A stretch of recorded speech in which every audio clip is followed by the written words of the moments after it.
hukom sa ginibong drug bypass operation. Triple o 4 na doble ang bihikulong nagruso sa siyudad kang Naga. Mas complain ng police station kang Naga City Police Office. Newsbreak. Sa headlines kan mga barata, huli kang malipot asin maduros na panahon, suplay kang sira na hali sa dagat, kulang sa Naga City People's Mall. 62,000 na ektaryang umahan na tanuman na subuot nin Paroy, sabi kang DA Bicol bilang preparasyon sa El Nino phenomenon. Babaeng nagbabalyo sa pedestrian lane sa tungod kang opisina kan Casuray Kudos na budalan nin motorsiklo. Naga College Foundation Lady Tigers nasungkit ang silver medal sa Ribisco Volleyball League. Diyos marahay ng hapon. Ako si Mark Mendoza. Asin ako si Antoinette Eduardo. Kami ang sa indong tagapagatud, Bareta. Supply kan sira hali sa kadagata na ipinapabakal sa Naga City People's Mall kadikit. Ang detalles aramon to sa report ni Melvin Machado. So weather advisory ni Mr. Mike Padua kang Typhoon 2000, mayo man nabibilog na raot nin panahon. Alagad apektado ang haros enterong parte kang nasyon kang northeast monsoon o amihan. Ang malipot, maduros, asin maalon subot na kadagatan ang nahihiling kang tenderang si Evangeline Abayon sa Fresh Fish section kang Naga City People's Mall. Ang rason kung tano takulang subot ang dakop nin sira sa dagat. Ang galunggong na sayang tinda, 160 pesos ang kilo. Ang iba, frozen ang sirang nakasaray. Iyo po, kulang po talaga sir ang supply, mabawod ngunyan ang dagat, maduros, maalon. So ngunyan ang mga sirang ngunyan kulang ang supply po. Supply ng dagat, kulang ang sirang dagat ngunyan. Iyo po. Dahil kang panahon. Kulang po ang supply kan sira ngunyan. So digdi nag-ikot kami, doon ikalang iba ng galunggong. Iyo po. Ang iba nga na dyan, frozen. Ang iba frozen, tamayo man talaga sila. Tilapyang Batangas man ang pinagtitinda ni Manay Vanessa Brandes na mababakalin 150 pesos kada kilo. Mas barato suboting kadikit sa tilapyang buhi na 160 pesos ang kada kilo. Nagkukulang-kulang man subot ang pinagdadara sa saindang tilapyang buhi. Asin kadaklan, tilapyang Batangas sana ang saindang nababakal. 150 po. Compare sa buhi? Nasa 160. 180 araw po kayo. Kumusta mga sirangon niya na nag-aabot? Kulang ang sa dagat? Kulang po. Dahil? Sa lipot ang ini. Panahon? Sa panahon tapong ini. Sa Barakalan man subot nin sira sa Naga City People's Mall, sakto lang ang bilang kang mga parasaod. Para sa One Media, TV48 Naga, Melvin Machado, Newsbreak. Mientras tanto, nagpaluwasmanin si Travel Advisory ang Headquarters Coast Guard Station sa Sorsogon na nagbabawal sa mga saradit na lulunadan pandagat na daymo na magbiyahe huli kan gale warning na pinagpandera kan DOST. Kabali sa pinatanidan iyo ang mga barutong nagbabiyahe pasiring sa Bulusan, Barcelona, Gubat, asin Prieto Diaz, mantang inalerto man ang ibang darakulang lulunadan pandagat sa darakulang alon sa kadagatan. Padagos sa mga bareta, dagdag sa pamasahe sa tricycle. Ikinaugma ka nagkaperang tri-mobile driver sa syudad ni Naga. Ang detalye sa report ni Melvin Machado. Sa pila kan tri-mobile harani sa Plaza Rizal, inabutan mi ang tricycle driver na si Jose Baldosa na nagahalat na makumpleto ang lunad niyang pasahero. Digdi mi man siya kinaulay asin hinagadan ng reaksyon. Mapadapit sa pagkakaaprobar kang 15 pesos na bagong singil sa tricycle na ipapasunod sa maarabot na aldaw. Para kay Jose, okay naman subot sa iya ang dagdag sa pamasahe na sa edang pinagsisingil. Alagad da ini aram sa saing pag-iriba kung okay ang pagbawas ng pasaherong dapat ilunad. Okay na po siguro yan. Okay na po yan. Parang piling mayo. Walang pang mayo. Tapos ang ano to, ang pasayro, ang sabi nito, okay na kamo kung apat lang. Sa kuya po, okay na. Hindi ako na po sa iba. Pero okay naman ano to. Kaya, depende sa tricycle mo kasi garo ano. Hindi po. 320 pesos ang sayang boundary. Kaya para dain ang babawasan ang sayang maipupuli sa pamilya, iwas na lang subuot na makakomitir nin violation. Ang boundary ko po kayo niyo, 320. Tira? 320. Oo. Tapos, natatama, kakatama-tama man. Minsan po. Ano na lang ang sekreto para magtama-tama? Iwas na lang po sa violation po.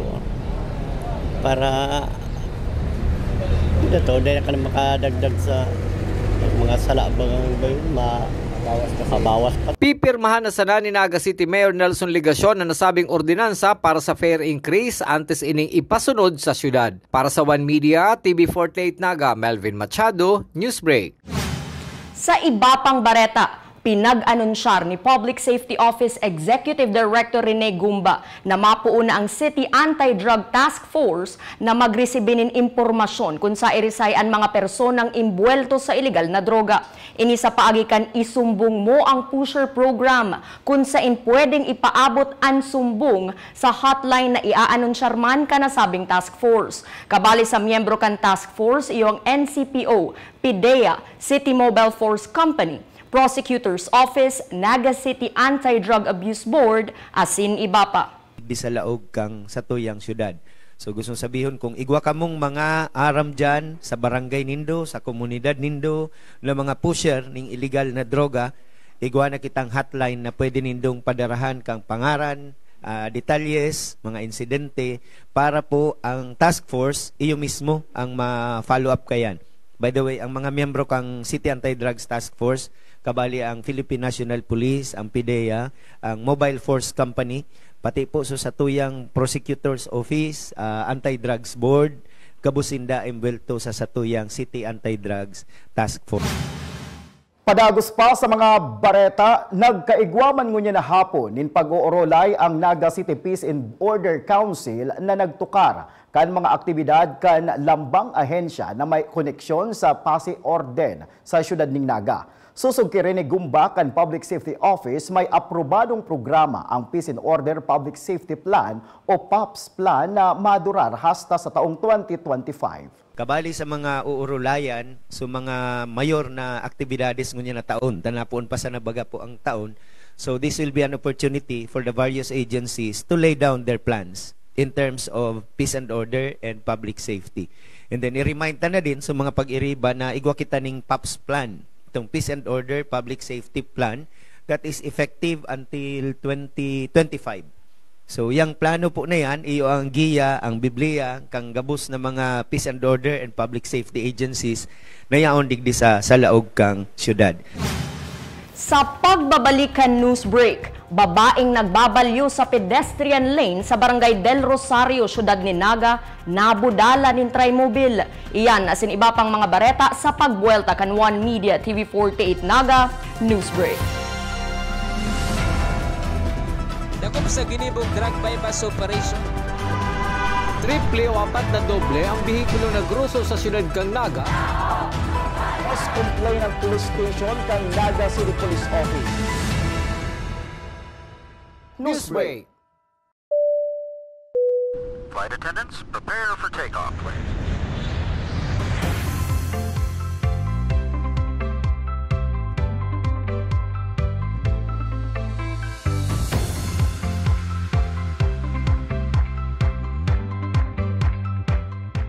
Slip life vest over your head.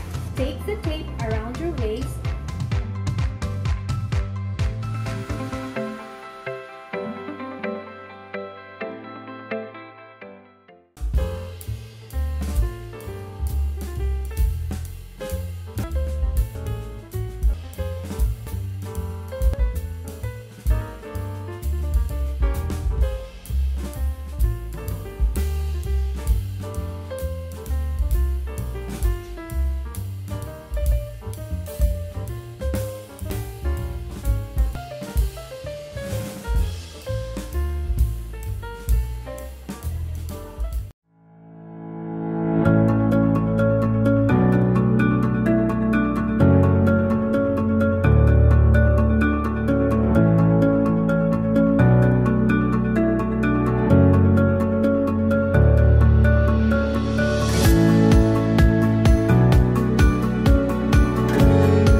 bypass operation. Triple o 4 na doble ang bihikulo na gruso sa siyudad kang Naga.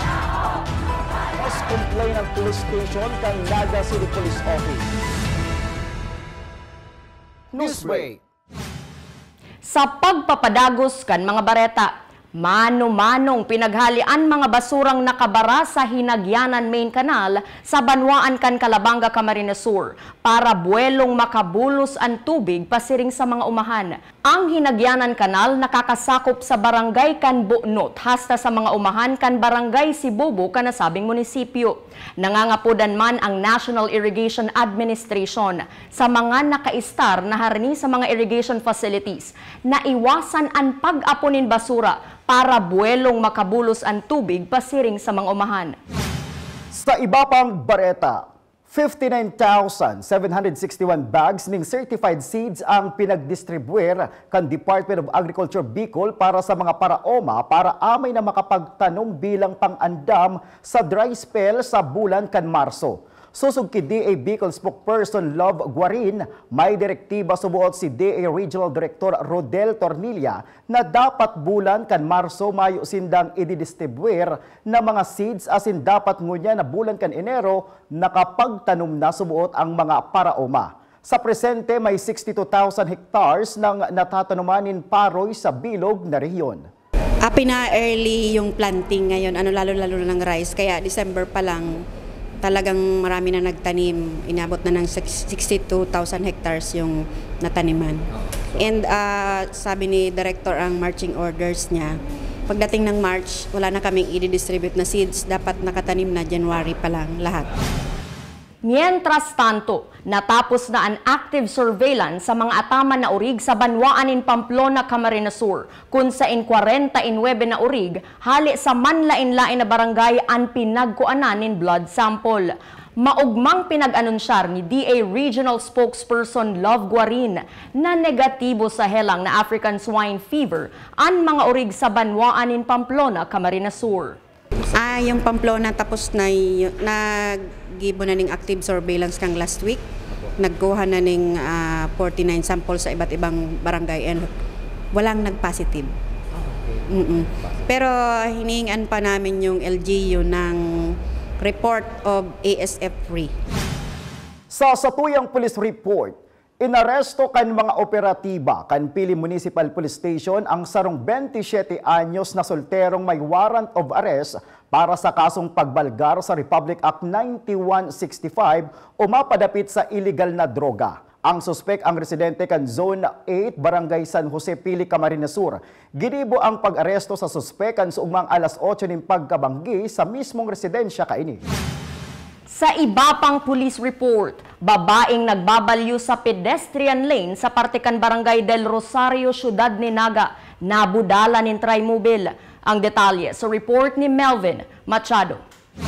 Nakatukaw sa gilid kang tinampo ang backrider na si Jomar Romero, may kadikit na runga sa bitis asin kamot mantang pinagbubulong sa ambulansya kang City Disaster Risk Reduction Management Office kan lokal lugbero kang Naga. Ang sa iyang ama, lunad sinda ni motorsiklo haling Dalipay, Milaor, Camarines Sur, pasiring sa Barangay Carolina, Siyudad kang Naga para magtrabaho. Kan mabudalan subuot ang nagbabalyong babae sa pedestrian lane niyaon sa kahampang kang Casureco 2. Istorya kang gwardyang si Jeffer Abrera, pinabalyo subot niya ang sarong babae asin pinagsinyasan ang motorsiklo na magluway-luway, alagad inabot ang pinapabalyong babae. Lingaw man kang pangyayari ang backrider na si Jomar Romero. Lahat ng sasakyan dito sir tumawid na.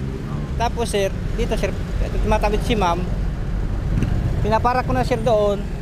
Ang alamin sir o yung motor, ang alamin sir okay na kaya si ma'am tumawid na sa pag tawid naman niya sir, nakapasok na kami. Yun sir.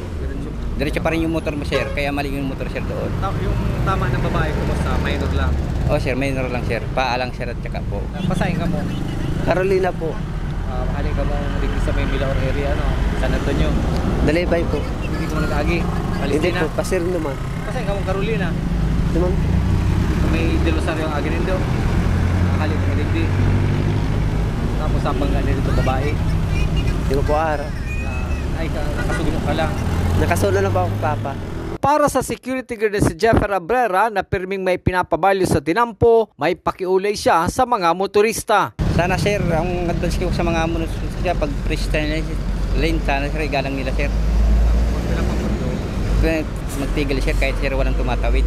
Para sa One Media, TV48 Naga, Melvin Machado, Newsbreak. Sa iba pang bareta, Naga College Foundation Lady Tigers silver medalist sa katatapos na Ribisco Volleyball League. Ang detalye sa sa report ni junior correspondent Christine Reyes.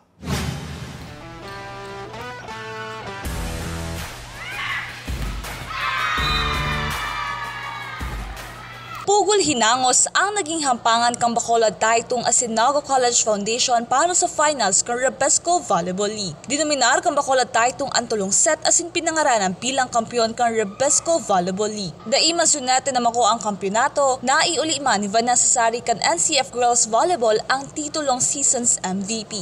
Para sa iya, naging magayon ang ipinahiling nakawat kan sa iyang kupunan asin maugma na nakuha niya ang nasabing award. Mas naging competitive po talaga kami kasi matataas po yung mga school na nakalaban namin, FEU, Bacolod Taytong, and nakita ko po yung mga ka-teammates ko na mas tumapang sila every game, and din yung po yung pagpupursige nila and yung effort nila, yung sacrifice, binus po nila talaga every game namin. Kabali man sina Angel Zamudio asin Hesky Flores sa top 21 kan liga. Sigun sa inda, magayon ang saydang eksperyensya na mabalo ninda sa masunod nindang kawat. It was a great experience po, lalo po at malalakas po yung team and hindi naman po namin inaasahan na makakapasok kami sa finals. Sobrang happy po namin. So the experience sa Ribisco Volleyball League is very fun.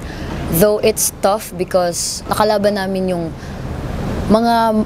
pinakamagaling sa regions nila which they represent, and most of the season po it's fun, it's challenging, and we're just happy to bring home the silver. Ugmaman sa naging resulta si Coach Parley Tupas, head coach kang girls volleyball. Para sa iya, daiman nakuha ang kapangganahan na naging magayon man ang pinahiling tibay kang bawat saro. Satisfied naman ako kasi almost lang sila sa akin 6 months pa lang sila bago ko sila nahawa hanggang sa nag-compete. Pero at least sa silver, maganda yung umpisa. Nagpasalamat man si Coach Parley kay President Mario asin buong NCF community sa suporta. Salamat kay Sir Mario sa suporta niya binigay sa amin, lalo na nung nanood siya. Tapos sa NCF community, maraming salamat pa rin sa pagsubaybay sa women's volleyball team. Maugmaman si Sir Mario Villanueva, presidente kan NCF sa naiuling onra kan NCF Lady Tigers. For our team and our school and our community, including the fans, no? Kasi yung girls volleyball team, actually it's girls, no? Puro high school yan, competed in Manila with Manila teams, including other provincial teams who have really excellent volleyball program, and we ended up runner-up. Sa bulan ng Pebrero, mapo na ang indaabangang Season 5 kang Bicol Universities and Colleges Athletic League Volleyball na liwat mapahiling nin tibay ang mang iba-ibang eskwelahan sa Bicol. Ang mga nanoodan sa Ribisco Volleyball League, iyo ang dadarhon ng Desari asin kang bilog na NCF Lady Tigers. Para sa One Media TV48 Naga, Christine Alcanzo Reyes, Newsbreak. Asin yan ang mga bidang baretang nakalap kan mas pinakusog na puwersa kan One Media TV48 Naga News and Bicol Affairs. Day malingaw na i-follow ang samayang official Facebook fan page One Media TV48 Naga. Ako po si Mark Mendoza. Padagos kaming mahatod nin mga baretang garantisadong nangingenot asin napapanahon. I-hit ang subscribe button sa samuyang official YouTube channel, One Media TV48 Naga, tanganing updated kita sa mga bareta asin istoryang bida. An Bicolano. Ako si Antoinette Eduardo asin ini, an One Media TV48 Naga, Newsbreak. Dakop sa ginibong drug bypass operation. Triple o 4 na doble ang bihikulo na gruso sa siyudad kang Naga. Mas complain ng police station kang Naga City Police Office. Newsbreak.